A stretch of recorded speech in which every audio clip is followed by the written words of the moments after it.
after every event, we've been doing this for so many years in different formats. Why I keep doing it is because of the vibe that it creates. Because as much as I'm giving out and pouring in, I'm receiving. Uh, and so anytime there's some special stories like that, it just gives you the juice to want to keep going. Today I brought into Greenroom Central Studios Evan Carmichael. I'm excited about this because ever since I started following him a few years ago, he's been an example to me of being both a successful as an entrepreneur and also being down to earth and relatable, which I really value. He's on a mission to solve the world's biggest problem, people not believing in themselves and others. And I saw him post recently about being on a mission to find content from the greats that's hidden in basements and now not out on YouTube for the world to see and benefit from. And it really struck a chord with me because my life changed when I met personal development. And I think there's a teacher for everyone that speaks the way they hear and teaches the way they learn. And wouldn't it be a shame if content that could be changing lives is in some dusty box, in some attic, and not out there for the world to see? So I wanted to come on and have Evan share about his mission to get connected with people who know people who might have access to those video assets. Now, we ended up not having time to talk about it during our interview, so I thought I'd explain it here for you before we dive into the conversation with Evan. So, as an example, imagine someone, an example of what he's looking for. Imagine someone you look up to and watch on YouTube. Let's take Mel Robbins, for example. Imagine it's 100 years from now, and let's imagine she never put any of her videos with those epic inspirational messages out on YouTube so that they could live indefinitely. Well, Evan is on a mission to find that content, and the silver lining is he plans to split the YouTube ad revenue with those who are able to find the assets. So I wanted to make sure you knew in case your grandmother's best friend was so and so, because then you can connect them with Evan. Now, before we dive into the episode, first, I was super sick and hopped up on cough medicine and cough drops when I recorded this with him last week. But I figured if he could do a tour a few years back with a broken neck, I can certainly show up sick to an interview and make the best of it. So now for a little backstory on Evan.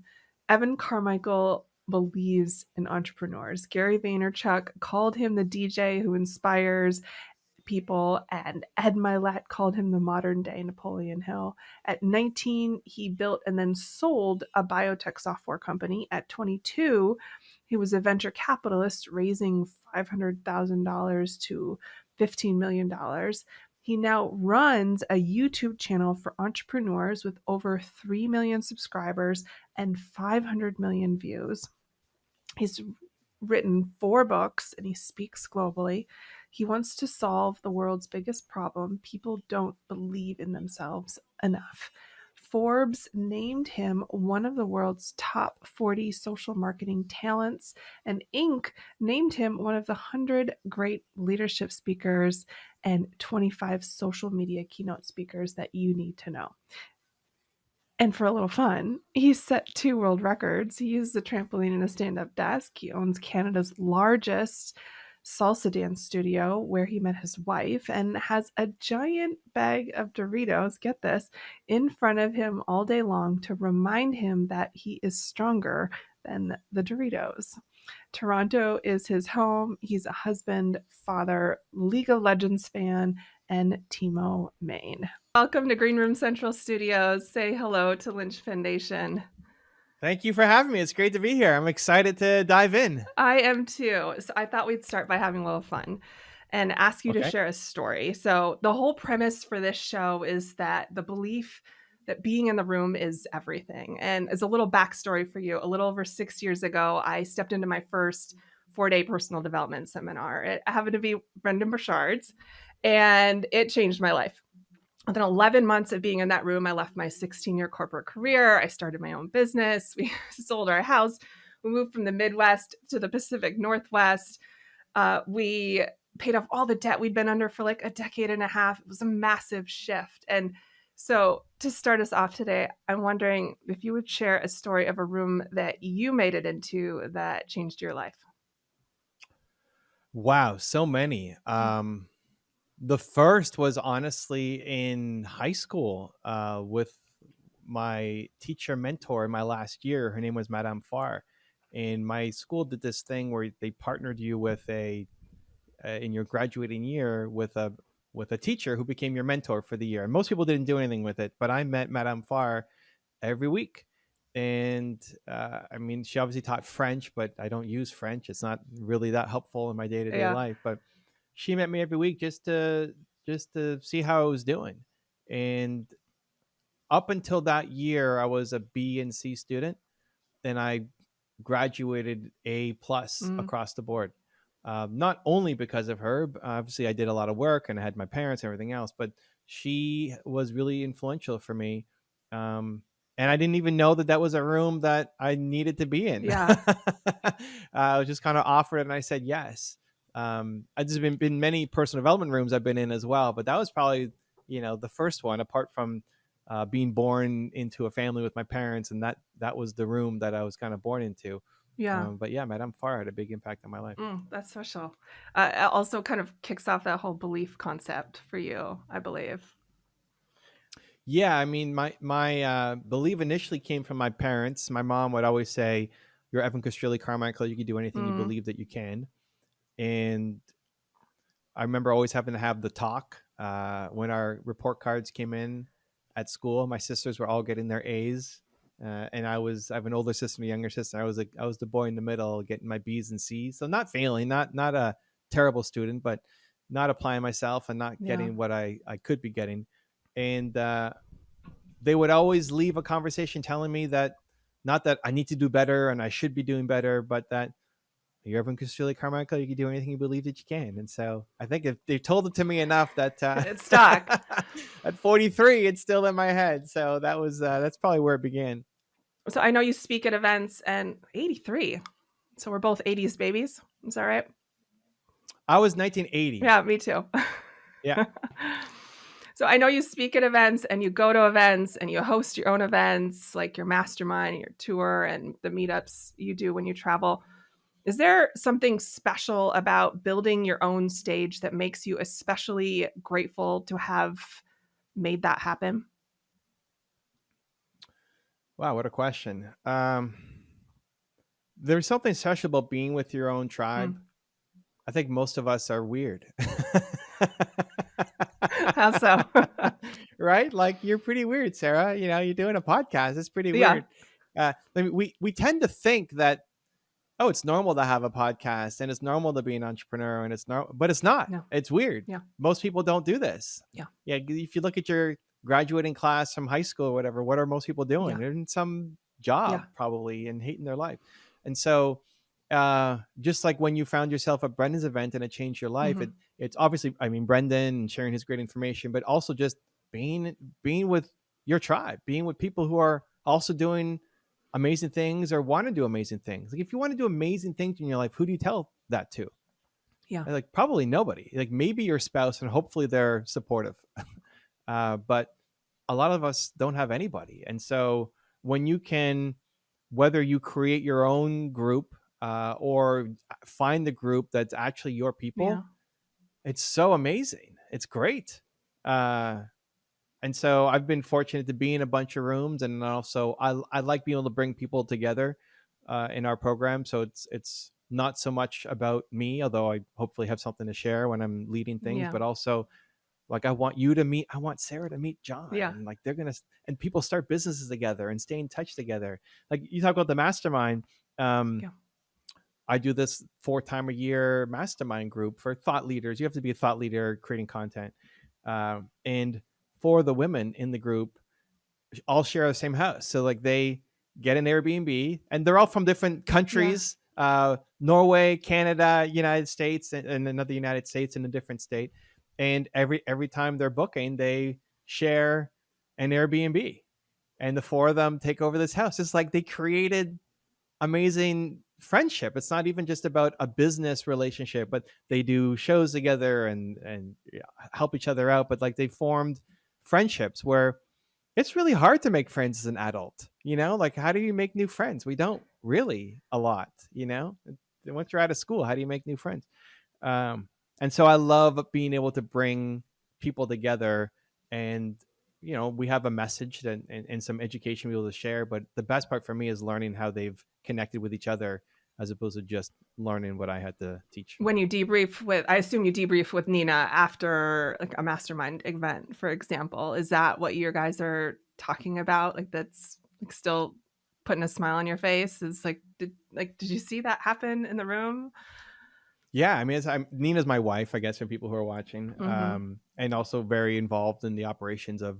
I like to say everybody needs a Nina, because this business would not be what it is without Nina doing almost everything. So very fortunate to have her.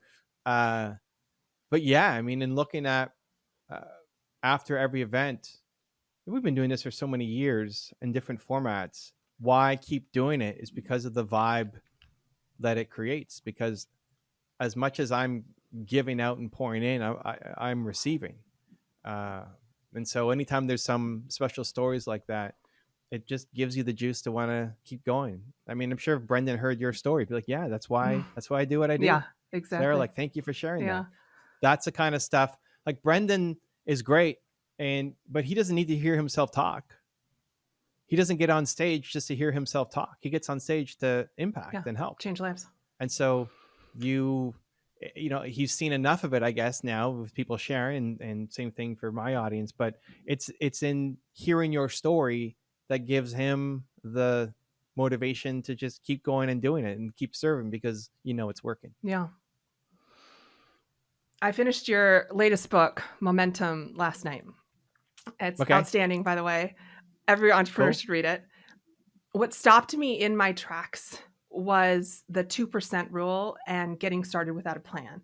And I think this is going to be a game changer for me, because I crave momentum. Like I just get so excited by it. It drives me, it fuels me. But where I get stuck is the starting point. And that's the hardest part, is getting started. And so do you have any advice on jumping in without a plan for someone who, like you, loves to plan?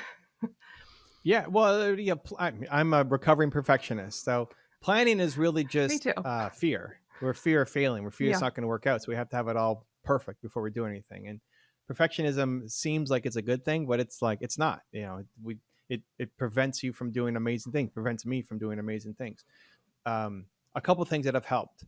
The first is I will tell myself, trust that great ideas flow through me. Like great ideas flow through me. And hopefully it doesn't sound like too egotistical, but it's like one thing I'll tell myself is like, this thing came to me. Yes. So I have to do something about it. As opposed to waiting on it or researching or whatever else. It's like, because it came to me, therefore it's good, and I have to do something about it. And that just takes the brain out of the equation, because your brain will stop you. So almost this belief that there's a higher power and it's working through me, and it's my job to act on that and like make it happen. Yeah, you can go spiritual with it as well. It's like, don't quench the spirit. Sure. It was given to you. Why are you stopping it? You're stopping it. Trust that it was given you for a reason. So today I was doing a walk, and I came up with this idea. I have two big name people who were about to book on my channel to do an interview with. Okay. Bless you. And we went back and forth, and my schedule, I'm traveling, their schedule is crazy. And like, we're trying to make it all work, and we finally made it work. Right. It's like, yes, good. But on my walk, I'm like, no. You know what I'm going to do?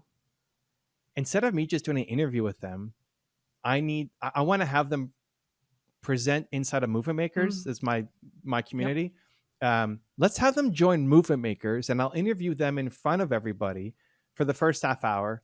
And then we'll do an hour Q&A of them coming on stage and asking questions and having them coach my community. And then we'll take that video and put it up on YouTube. And that came to me, right? It's like, the first thought is then that I can't, you know how long it's taken to organize the schedules, and my assistant is like, God bless her soul, is doing all this work and making it happen. And now I'm going to change it all up again. But I'm not thinking about that. Like, great ideas flow through me. So I'm just going to do that. Yeah. And I've never had that backfire on me. And so I just trust that that's going to work out. And so after this, that's what I need to do, is now talk to these two guys. And I told my assistant, I'll handle it.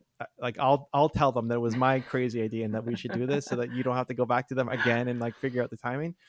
But those kinds of things, I want to start a podcast. I want to have this guest on. You get the idea, just go do something about it instead of overthinking it. Yeah. The next thing there is expect to suck. Mm-hmm. And I talk about that in the book. Just expect to suck. People expect to be not great, but you expect to be good. You know, like if you're starting a podcast, you don't expect to be Joe Rogan or whoever you look up to. You know, you don't expect to be Gabby Bernstein or whatever. Like you expect not to be A+, but you don't expect to suck. Right. You think, I'm going to be like a B, a B-, you know, like I'll be okay. I can ask questions. I kind of know what good looks like. And then you go and you start thinking about your first one, or maybe you even do your first one, and it sucks. Like, oh my God, I didn't even know what to say. I pressed record on the camera and I froze. Yeah. I suck. And we turn that as I suck at a skill to I suck as a person. Yes. And so just expect to suck at the beginning. Whatever it is that you're doing the first time, you're not going to be great at. You're going to get on a bicycle and fall over. You're on a snowboard and you're going to fall down. Why do you think your first podcast is going to be amazing? Right. Or your first page of your book or whatever, right?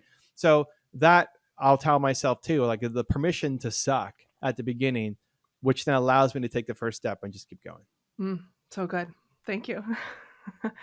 Right before, by the way, it made me think of something. Your assistant is fabulous, by the way. And that's, I think, a testament not only to her, but to your leadership. I booked a lot of guests for this show, and she's by far the best that I've worked with. And so...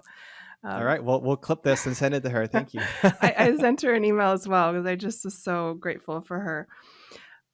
Right before Momentum, I read Built to Serve. And the journaling prompts are solid gold. Everyone should do them. I'm typically one of those people who kind of blows through books and doesn't do the exercises, but something told me I got to do this. And I uncovered my purpose in life, which, I mean, that's just crazy that happened. But it's amazing. And ironically, it's care, just like your wife, Nina. Let's go. That's awesome. Which ties into my love language, which is helping people, just like yours. And in the book, you share that your purpose is #believe. And I've got something that I've been struggling with that I think you can help me with, because it's about belief. And since belief is your thing, I'm going to be vulnerable and ask you about it. So I believe in my ability to figure things out for my clients implicitly, like massively confident. I have plenty of proof of success of my 20 plus years now of producing events. And if you said right now, Sarah, I want to throw a big, I don't know, multi-day conference for my movement makers, and here's what I'm thinking, can you help me? I'd be like, 100%, consider it done. But I know that there's a disconnect when it comes to truly in my core believing without a shadow of a doubt that the dreams that I have for my business and the life that I want to build for my family will come true, and that I will be able to make them come true. And that manifests itself in every interaction where I am like proactively doing lead generation or asking for a sale. My voice shakes. I lack confidence. I shut down. I say nothing. And I don't know how to fix it yet. It's the believing in myself part. Well, so, I mean, welcome to being human. It's like, that's every human. So though, like, I wouldn't, this is not only a Sarah issue. That's still my biggest problem too. If there's no doubt, you're saying like beyond the shadow of it, if there's no doubt, then it's too small. I mean, if you knew 100% that you could do it, you're not dreaming big enough. There's lots of things that you can do with no doubt. You could tie your shoelace with no doubt, but who cares? I mean, that used to be a big thing. It did. When you were, I don't know what age, 5 years old. When do you learn to tie a shoelace? You're like, I don't know if I can do this. I can't do this. I don't know how to do it. And then all of a sudden you did it. And now it's nothing. It's easy. And that will always be there, just for bigger things. You know, like you look at when did you say you went to Brendan's thing? Was it 5 years ago? I think my first time was 2017. Okay, so 7 years ago. You go back to Sarah 10 years ago, compared to Sarah now. Yeah. It's like, it's not possible. I would say that. Yeah. What are you doing? Like, that's crazy. Yeah. There's no way. You're doing all this stuff. You have a podcast. What? You can't do that. So you're already an impossibility to yourself, let alone other people. You have created an impossible life to yourself. Yeah. To younger you. Right? Like, if you from 10 years ago looked at you right now, it's like, that's not possible. Like, here's your future. No, that's not going to happen. That's not me. I can't do that. Right? And it's actually happened. So the same thing, like, you're going forward, you're going to continue to create more impossibilities for yourself. And the fact that there is doubt means that you're on the right path. It doesn't mean that you succumb to it. Yeah. Especially consistently. Everybody's going to have bad days, bad moments. But the fact that there is doubt means you're on the right path and you're thinking big and creating a new impossibility for yourself. Yeah. So that's one. It's like, it's normal. You're human. I think it's so easy to be like, it's just me. No one else. There's nothing wrong with you. Yeah. What's wrong is the people who don't do anything about it. Like, they go to the event and never change. Yeah. Like, you changed. You decided that wasn't just easy. That wasn't just, oh, okay, yeah, I'll just flip this switch and boom, look at that. That was work and doubt and fear. So that's one. And the second thing I would say is, well, to continue to create that environment for yourself daily. I love groups and I love events, and I have my own, and I've been to Brendan and spoke on Brendan's stage twice, 3 times. I don't remember. Anyway, Brendan's great. And we have these like highlight moments, which can take you up to a new level momentarily. But where do you fall back down?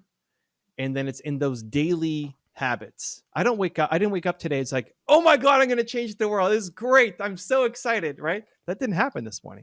Woke up. I don't know what day it is. I'm tired. You know, my dog was barking last night and all this stuff. But it's the habits that get me to this point.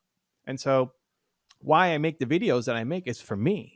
Because I want Elon Musk in my ear and Maya Angelou in my ear and Gabby Bernstein in my ear. Like, I want those people in my ear every day, because they help me believe in myself more than I currently believe in myself. Even if I have I'm talking to you, this is great, amazing. I'm going to leave this. I'm going to talk to those 2 people that I need to book on my show and tell them the new plan, and hopefully it's going to be okay and not freak out too much. But then tomorrow I'm going to wake up and it's like, it's gone. Where did that energy go? I don't know. So you got to rebuild it again.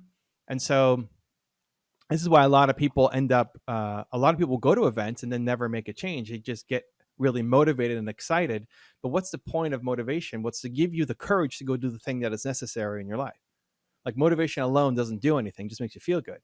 But it's to give you the courage to then go make some kind of change in your life or your business. Yeah. And then for any change to stick, you have to have consistency. And you may not be always at that level of jump. You're not going into your office and like high-fiving people and jumping up and down and, you know, all the Brendan's amazing tricks and Tony and et cetera, which would be amazing to walk into a room and everybody's cheering you on. But you can get that virtually. I like it through YouTube videos. You can get that by reading books. You can get that by listening to podcasts. Yeah. However you best learn, don't let it be this random happenstance that, oh, this book happened to fall in my lap, or I happen to listen to this podcast. Schedule it in. So every morning, the first thing, I get up and then I go outside and I have one of my own videos on. Not of me talking. I don't need to hear me talking, but Brendan or Tony or Marie or Mel or whoever is helping me get clarity and belief and courage for the day ahead. Yeah. It's like creating that environment for success. I used your music trick this morning. Yeah, it's great. I mean, I put on music. I'll do that from the bathroom, right? So like I'm in the bathroom and I'll put on music right away because I don't want to. I don't want to put on music this morning. Yeah. I want to sit there and like go back to bed. Or I want to sit there and just, I don't know, scroll through Instagram or whatever. Like, and then 20 minutes goes by. Like, why am I still in the bathroom? No, put on music and like, what I love about music, and I have a playlist called the Believe playlist, and it's public. People can watch it. The songs may not resonate with you. There's all sorts of weird songs on there, but they resonate with me. It makes me go to a better spot. And I'll play every song at 1.25 speed because it just feels happier. So that's another. That's a hack I haven't heard. Is it not in the book? I think it's in the book. Maybe not. I read books fast, but I've never heard of listening to songs fast. That's awesome. That's just funny. I'm a visual person, so Me too. If I'm listening only, I would have to have it at normal speed or slow it down because I have to super focus on it. So listening to something at 2x speed doesn't help me. But music, most songs are pretty good, and you can play it. Like most songs are pretty good, but then when you put it at 1.25, it may sound weird for a bit, but it's like, oh, it's happier. It's more upbeat. Like this is great. And then if you try going back to regular speed, it feels really slow. Like, wow, that's the original version. It's so slow. So anyway, give it a try. Let it play out for like the whole song, and then see if you're not challenge accepted, dancing and happier. But yeah, like I don't want to do it, but it's one of those easy things that I can just turn it on, and then music just automatically. Now I'm sitting there and I'm just, you just start moving, right? And you start feeling better and happy. It's like, I'm going to go for a run today, which ended up happening. Nice job. So yeah, music, design a playlist. We all have these songs that we love. Yeah. That if it came on today, and one of Brendan's favorite things to do is play upbeat music. You know, if there was a song that came on, it would force you to just start bobbing your head or dancing around or stamping your foot. Like it would force you to do that. And what most people do is put on music. If they're going to put on music, they put it on to reinforce how they're currently feeling. So if you're feeling low, what do? You put on sad, slow, low music, and that just keeps you in a low vibe. And suddenly the whole day is gone and you're still feeling like crap, right? Where if you put on something happier, it's like, okay, you know, I'm feeling better. Yeah. Let's go. So getting outside, having music, putting on a video that is somebody that I want to learn from and I respect. Every morning, it just sets me up to have not a perfect day. Lots of stuff happens that are bad, but just a better start for the morning to hopefully engineer my day with more belief. I think hearing stuff like that makes me think it's too easy. It can't work, you know? Yeah, but, I mean, give it I know a it's try. true. I know it's true. And that's the crazy part, I think, about personal development is how it really is so simple, and it's just the consistency of application that is the magic there. That's where that hack may work for you or may work for me, but may not work for somebody else. I mean, you give it a try. I'll tell myself that too. Like I will sit there, wake up, first thing I do, go into the bathroom and sit there. It's like, I'm not like, this music thing is stupid. This doesn't work. It's not. I mean, it may have worked yesterday. Whatever. It's dumb. I'm tired. I don't want to do anything. I don't want to put on this stupid music. It's not going to work. Okay, whatever. Just put it on. And then 30 seconds later, right? It's crazy how our brain just plays tricks on us. And so whenever you can find something quick like that, so that playlist, I've created in advance. Right. So I'm not stumbling like, what playlist should I listen to? Because you're probably going to let yourself down, right? The videos that I watch when I go for my walk, I've already set them up in advance. Yes. So I just have to click play. Because even just clicking play is a lot of work. Right? It's like that first step. It seems too easy, so I don't want to do it. But if you have to go search for 10 minutes to find something, you're going to give up in that 10 minutes. So designing it to be a little bit easier, even if your brain tells you it's not going to work, you're just teaching yourself that you're the kind of person who does it. It's just like, I'm brushing my teeth. I wake up and I also brush my teeth, right? I'm the kind of person who brushes my teeth in the morning.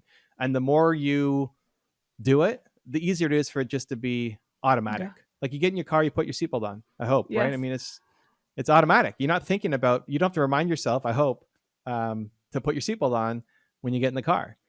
That's what the morning routine ultimately needs to become. Like, okay, yeah, I get up, I play music, I go for a walk, and I put on a video. It's like automatic. Thank you. I will do it. Probably have time for about one more question. And I want to know, we're both parents, and I think a lot about raising my daughter and doing a good job. And I think through the lens of entrepreneurship, it's really made me think more specifically about lessons that I want to impart on her. And for me, it's like how to drive sales outside of the traditional 9 to 5 job, and then 2, how to grow that wealth, and then 3, self-awareness and self-compassion. And I wonder, what lessons are you working on to impart on your son?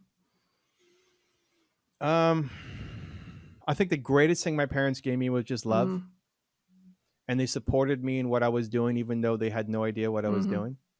So I was into baseball cards and all sorts of weird things, growing up. And every weekend, my mom would take me to 3 hours outside of my city to this place called the Orange Tent that sold. There was all these baseball card people came together and traded Oh, baseball cards. cool. I was like 12 years old and 13 years old, and I'm negotiating with 40 and 50-year-olds over 5 cents and 10 cents. But for me, it was everything. Oh my God, I made $5 Yeah. this weekend. It was amazing, even though she lost that on Right. gas for sure, right? Um, and when people ask me, is your son going to be an entrepreneur? I was like, I don't know. I don't care. It's like all I'm trying to teach. I don't even know that I'm trying to teach. Honestly, I'm just trying to show love. Mm, And I think if you show love, they will learn. Like whatever he wants to learn, he can learn. yeah. I learned all this stuff by myself with no internet. I mean, he's got internet. Um, but I think if you just, at least for me, I'm not, I don't give parenting advice, or not meant to be prescriptive, but my philosophy, I guess, is just if I show up and I give him love every Mm-hmm. day, he's going to be all right. Yeah. Oh, so good. Evan, thank you for joining us today on the show. I appreciate it. Where can Linchpin Nation find you?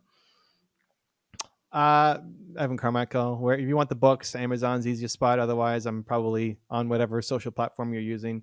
What episode number is this for you? This is going to be 115. It's going to come out on, yeah. 115. Wow. All right. Well, when you get to 250, let's do round two. Thank you. I will, I'll reach back out at 250. Looking forward to it. Thank you for the great questions and your vibe, and all the research and the work that went into it. And for everybody watching, listening, give Sarah some love. It's a lot of work to put a show and get over 100 episodes out. So if this episode meant anything to you, tell her in the comments and let her know. Thank you. I appreciate it.